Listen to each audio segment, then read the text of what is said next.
तर अमेरिकेचा इराणच्या लष्करी तळावर तुफानी हल्ला। अमेरिकेचे अध्यक्ष डोनाल्ड ट्रम्प यांनी माहिती दिली। 15 दिवसांच्या युद्धातील सर्वात मोठा बॉम्ब वर्षाव असं वर्णन ट्रम्प यांनी केलंय। हल्ल्यात इराणच्या लष्करी तळाचं मोठं नुकसान झाल्याचा दावा करण्यात येतोय। तर अभूतपूर्व बॉम्ब वर्षाव असल्याचं ट्रम्प म्हणतात। काही वेळापूर्वी आमच्या लष्करानं मध्य पूर्वेत अभूतपूर्व असा बॉम्ब वर्षाव केला। इराणचं क्राउन ज्वेल असलेल्या खर्ग आयलँडवर हा हल्ला केला। आमची शस्त्रास्त्र जगाला माहीत असल्यापेक्षा जास्त अचूक आणि प्रभावी आहेत। काही कारणास्तव खर्गमधील तेल प्रकल्पांवर हल्ला केला नाही।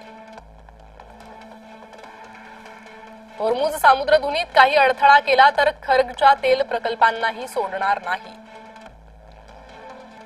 माझा पहिल्या टर्ममध्ये आणि आताही लष्कर एकदम प्रभावी बनवलंय। त्यामुळे इराण आमचा कुठलाही हल्ला रोखू शकत नाही।